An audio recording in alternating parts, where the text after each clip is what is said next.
그래서 24억 매각 금액은 50개월 후에, 그러니까 4년 2개월 후에 24억에 파는 걸로 그렇게 잡아보도록 하겠습니다. 그랬을 때 대출 규모 40%, 이자는 연 5%로 잡게 되면은 어떻게 되느냐? 수익률 분석 변수에 따라 이 노란 표시가 되어 있는 거, 요 부분만 입력을 하면 돼요. 딴 거는 다 자동적으로 하게끔 엑셀 좀 산식이 다 되어 있는 것이고, 처음에 이제 취득할 때는 이제 이게 개인으로 살 건지 아니면 법인으로 살 건지, 주택인지 아니면 주택 이외인지, 주택 이외 이러면 이제 토지와 건물 바뀌어버리죠. 숫자가. 근데 이건 주택이기 때문에 다시 들어갑니다. 그래서 또 주택도 1주택자인지 아니면 2주택자인지 뭐 요거에 따라서 또 달라집니다. 왜 그러냐면 이제 양도세가 달라지기 때문에. 근데 여기는 지금 현재 1주택으로 놓고 또 조정 대상이냐 비조정 대상이냐에 따라 또 차이가 있습니다. 그래서 이런 것들은 여기서 입력을 하면 되는 거고요.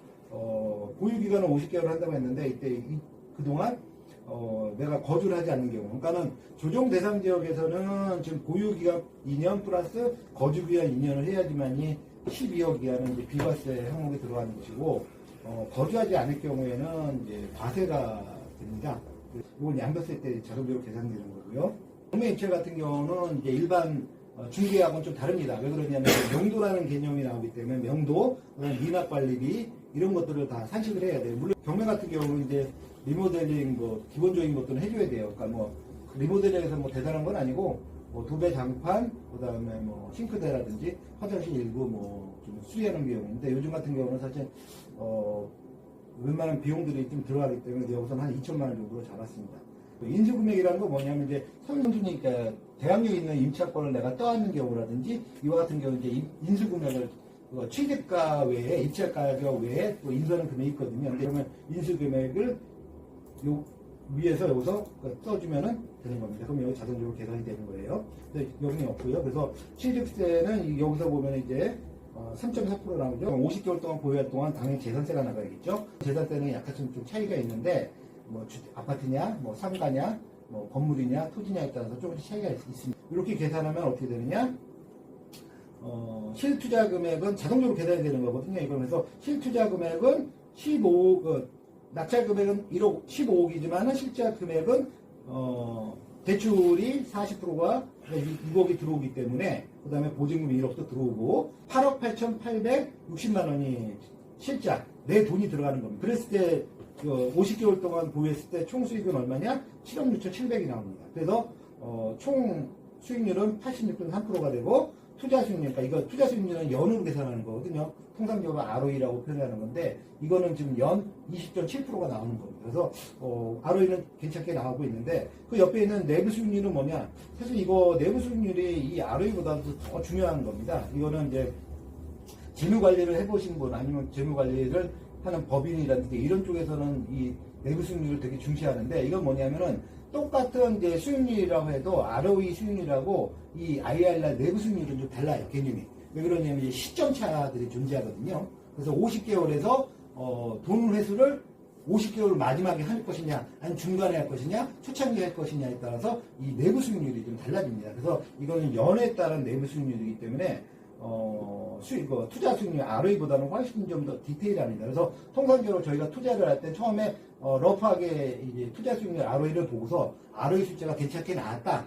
그러면 어느 범위에 올라와서 이건 괜찮은 물건이다. 그러면 좀 더 디테일하게 볼 때 그때 IRR을 정확하게 봅니다. 여기서도 이제 50%를 한번 바꿔볼까요? 이거를 50% 가면 이쪽도 수익률이 더 좋아지죠. 23.9%, 13.1%. 아까보다도 훨씬 더 좋아졌어요. 근데 문제는 뭐냐면, 그러면 여기서도 이제 운용수익률이 마이너스가 나와요. 그래서 운용수익률을 보게 되면은 위에서도 마이너스 0.94. 그러니까 연 임대수익률이 마이너스 1% 정도씩. 그러니까 마이너스가 나왔다는 얘기는 뭐냐면, 내 돈을 계속 해마다 넣어야 된다는 얘기예요. 그래야지만 아까 그 수익률이 도달한다는 얘기인데, 조금 그런 이제 또 싫어하는 사람들도 분명히 존재하기 때문에 적당한 대출 규모를 잡아야죠. 그래서 저희는 아까 이제 그런 대로 40% 다시 하도록 하겠습니다. ROE가 20.7%, IR 11.9% 했을 때 여기 보면 투자 방향 적격 이렇게 해서 뭐 나오는데 요 오른쪽 표를 보게 되면 이제 적격 보통 부적격인데 적격이라는 건 뭐냐 투자가 이제 오케이 승인이 되는 거예요. 그래서 통상적으로 이거 개인이 이런 거는 잘 하지 않죠. 근데 저 같은 거는 이제 헤지펀드 있을 때 미국계 헤지펀드 있을 때 이런 것들을 다 합니다. 그래서 통과를 해야 돼요. 투자 수익률 분석법의 장점은 뭐냐면 이게 한 페이지에서 모든 걸 다 나타낼 수 있다는 게 너무나 큰 장점이에요. 여러분들 이 각종 조건들을 다 이렇게 입력시키면 돼요. 여기만 그냥 넣기만 하면 되는 거예요. 그래서 만약에 요것이 24억이 아니고 한 22억 정도로 한번 줄여볼까요? 다 줄어져 버리고 이런 행동이 벌어집니다. 그래서 이 분석들의 가장 큰 장점은 그냥 여기 노란 거를 그냥 입력만 하면 입력에 따라서 다 바뀌어버린다는 얘기예요. 그거를 바로 실시간으로 볼 수 있다는 거.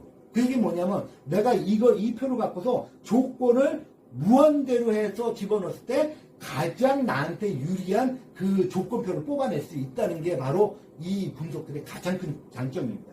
그래서 제가 이제 헤지펀드 있을 때 사실 헤지펀드 있을 때는 물건이 어마무리 들어오잖아요. 하루에도 뭐 수십 개씩 들어오는데 하루에 이 분석들 하나 갖고 이 분석들 딱 기본값 입력시켜 놓고 그거 조건표만 하잖아요.